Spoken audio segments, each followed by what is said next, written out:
Right మాతో పాటు join అయ్యారు నుమాన్ గారు, ఏఐసిసి అధికార ప్రతినిధి. నమస్తే అండి నుమాన్ గారు.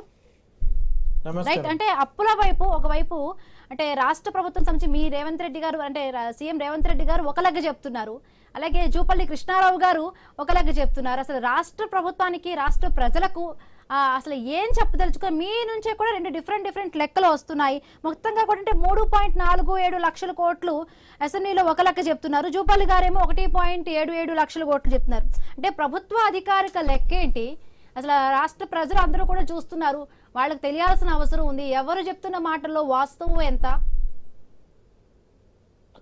Okay, very good evening to you Bindu గారు, యాజ్ వెల్ యాజ్ నా తోటి ప్యానల్ మెంబర్స్ విజయ్ గారు, శ్రీనివాస్ గారు, వెంకటరెడ్డి గారు అండ్ ఆల్ ద వ్యూయర్స్. ఏదైతే మనం మాట్లాడుతున్నామో సవాళ్ళు, ప్రతి సవాళ్ళ మధ్యలో జరుగుతున్నటువంటి రాజకీయం గత 2 రోజులుగా బీఆర్ఎస్ వర్సెస్ కాంగ్రెస్ ఏదైతే వారు అప్పుల గురించి మాట్లాడుతూ వచ్చారు.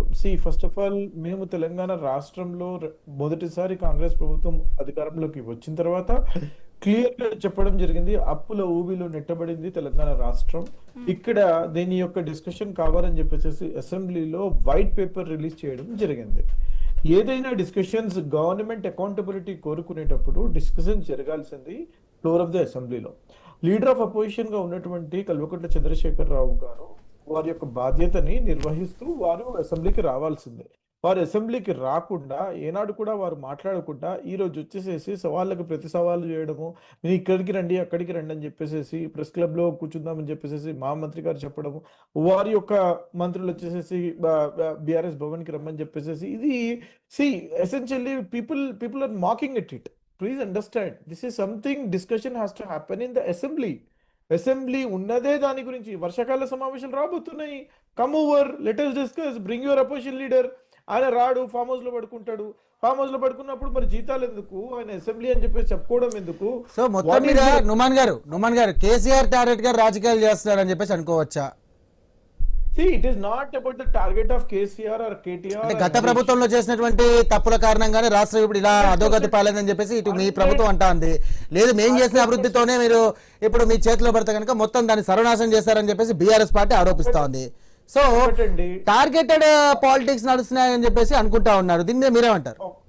ఒకటండి, కాన్స్టిట్యూషన్ ప్రకారము ఒక రాష్ట్రానికి నడిపేటప్పుడు మనకి కావాల్సినటువంటి అప్పులు ఒకవేళ తీసుకోవాలి అని అనుకుంటే ఎఫ్ఆర్బిఎం అనేది ఉంది.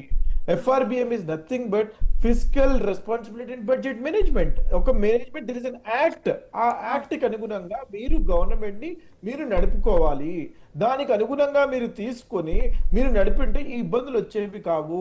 మీరు ఆఫ్ స్కెడ్యూల్ కూడా మీరు డెట్ చేశారు, అప్పులు తీసుకున్నారు. సరే అప్పులు తీసుకున్నారు, మరి జవాబుదారీతనంతో మీరు తీసుకున్నటువంటి అప్పులు రాష్ట్ర ప్రయోజనాల గురించి, రాష్ట్రంలో ఉన్నటువంటి ప్రజల ప్రయోజనాల గురించి, ఫ్యూచర్ ఆస్పెక్ట్స్ గురించి ఏదైతే మీరు కట్టినామని చెప్పేసి మాట్లాడుతున్నారో, కాళేశ్వరం లాంటి ప్రాజెక్ట్, ఫోకల్ ప్రాజెక్ట్ ఈరోజు కూలిపోయే పరిస్థితి. మేడిగడ్డ ఎందుకంటే కుంగిపోయే పరిస్థితి. మీరు ఒక క్వాలిటీ ప్రోడక్ట్ ఒకవేళ ఈ రాష్ట్రానికి ఇచ్చుంటే ఈ యొక్క ఇంజనీరింగ్ ల్యాబ్సెస్ ఎందుకు జరిగాయండి? ఈ F1 రేస్ గురించి ఎందుకు జరిగిందండి? 150 crores గురించి నేను మాట్లాడుతున్నాను. There is a scam in everything. I'm not just talking. నేను ఏమంటున్నానంటే జవాబుదారీతనం ప్రకారం ఉంటుంటే ఎవరికి ఇబ్బందులు ఉండేవి కావు.